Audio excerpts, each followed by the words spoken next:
In India, Mahatma Gandhi was basically the poster boy during independence. He was well known for his hunger strikes and non-violence ways which helped him unite the country. Gandhiji played a big role in India's freedom struggle and there's no denying that.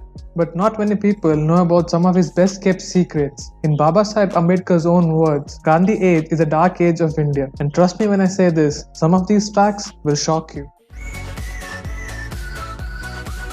Welcome to In Fact. Today we talk about 10 dark facts about Mahatma Gandhi. Before we start, just a disclaimer that we don't intend to offend anyone. We have nothing but love for this country and its freedom fighters. None of these facts are made by us. You can find all of these facts on the internet and links are in the description too. Number 10. Origin of dynastic politics.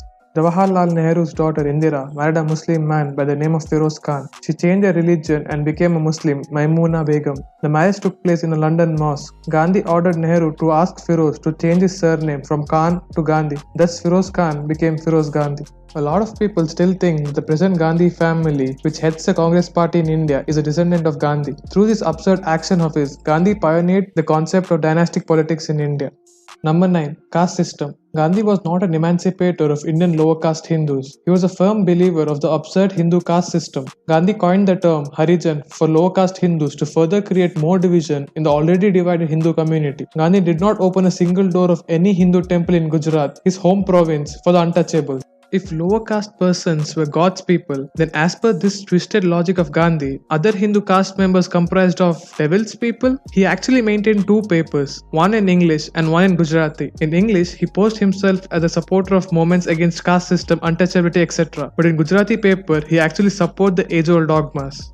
In 1932, Gandhi collected 1.3 crore rupees in the name of Tilak Swaraj Fund, which was collected for the use of untouchables. However, he did not spend even a single penny on untouchables. Instead of eliminating the caste system, Gandhi reinforced it by dragging his absurd, obsolete religious interpretation into every issue. Number 8. Partition.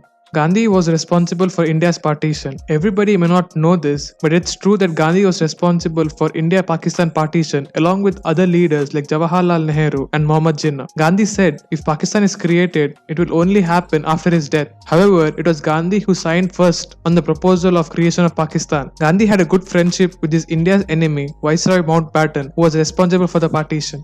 Gandhi even visited him at the Rashtrapati Bhavan. You can even find a picture of Gandhi and Mountbatten with Edwina laughing together. It's not that it's a bad thing, but after so many strikes and protests and fighting back against someone, then appear to be laughing with them, it just doesn't feel right. Number 7. Simplicity. Well, this is one of the things Gandhiji was famous for, his simplicity. Turns out, he was not that simple after all. Gandhi advised people to live a simple life, but his simplicity was such that when he was in jail, there were 3 women to serve him there. And when he was outside, during the daytime, Gandhi spent the time in the huts, but the night in the rest houses of the Birlas. Number 6. Violence. Throughout his whole life, Gandhi kept on insisting that he supports non-violence. During the First and the Second World War, millions of Indians were drafted to fight for the Britishers by the colonial rulers. Gandhi actively urged Indians to enlist in the British Army and fight for the empire during the First World War. And even at the time of the Second World War, he sent Indian Army to fight for England. He also joined a government campaign for Indians to volunteer for the British Army. Number 5. Homosexual relationship. Yeah, you heard it right. Gandhi was actually involved in a homosexual relationship when he was in South Africa. Gandhi spent many years in South Africa before coming back to India. Over there, he came in contact with Herman Kallenbach. Gandhi was a practicing lawyer and Kallenbach was a French architect who arrived there to design. Kallenbach even donated his land in South Africa to Gandhi for building a settlement for a Satyagrahi family. Number 4. Racist. Gandhi lived in South Africa between 1893 and 1915, leading a series of campaigns for the rights of Indian minority. At that time, he was no advocate of racial equality. His aim was to ensure that Indians were not treated on the same level as Africans, who he referred to in his writings as Kafirs. Gandhi called Africans Kafirs. This was a derogatory term used for black Africans at that time, so basically it is equivalent to the N-word. That wasn't the only instance where he insulted the natives of South Africa. There was one point in his 21 years of life in South Africa where he was sent to prison and kept with the black natives. He complained about the same and said that Indians are way above the black natives of South Africa and that these natives have a lifestyle of animals and live in dirty conditions and are very troublesome. He considered whites as the supreme race, followed by Indians and then blacks at the bottom. Ghana removed a statue of Gandhi from its main university campus on 6th October 2016 after a group of lecturers and students campaigned for the statue to be removed. They rightly said that Gandhi made racist comments about Africans. Gandhi also supported the British during the Bapta Rebellion in 1906, where a large number of black Zulus were massacred. Number 3.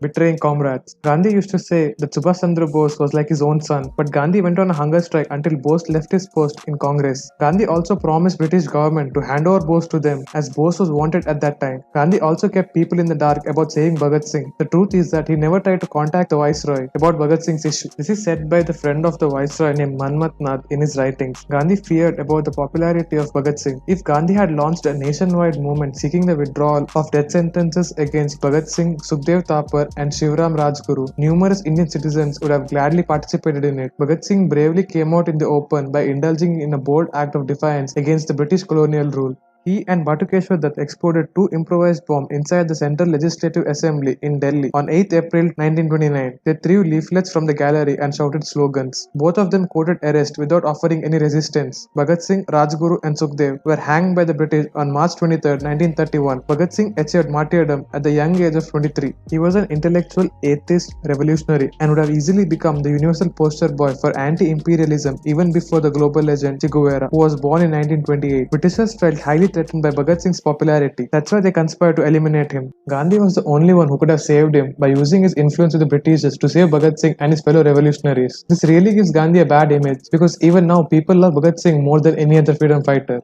Number 2. Death of his wife. Not only was Gandhi responsible for death of his comrades, he was also responsible for death of his wife Kasturba Bai. Gandhi and his wife were in house arrest and were lodged in Aga Khan Palace in Pune. Kasturba Bai was suffering from pneumonia and a penicillin shot was a cure for that disease. Gandhi didn't allow that shot, stating that it's foreign and said keep faith in God. Kasturba started suffering more and passed away due to no medicine. Only weeks later, he was bedridden with malaria, and when doctor prescribed quinine, yet another foreign drug, his faith in God completely vanished and allowed the doctors to administer the drug to survive. He even allowed appendectomy on himself by the British doctors. This is hypocrisy to the next level. What did you guys think of this list so far? But wait, the next one will make you feel all kinds of emotions. Before we dive into it, be sure to hit the subscribe button and like the video if you learned something new.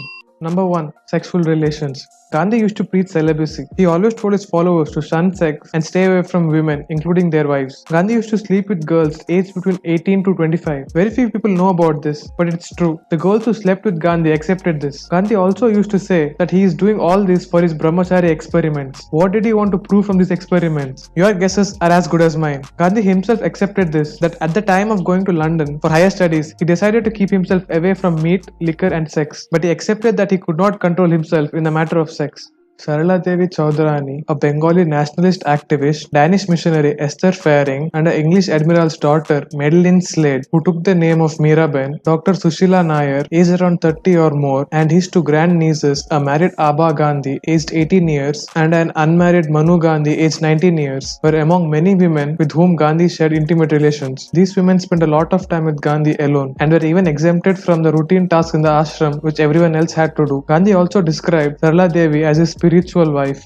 His own biological son Devdas Gandhi knew about this, and the first thing he did after completing the formalities of cremating the dead body of Mahatma Gandhi was to rush to Manu Gandhi and told her to not to disclose the 6 to 8 handwritten diaries that she had maintained regularly, where she wrote about the sexual ways of Mahatma Gandhi, since those diaries had explosive material and authentic literature which could have damaged the image that the Indian masses had of Mahatma Gandhi. So that's it for this video. What did you think of our list? Comment down below. See you in the next one.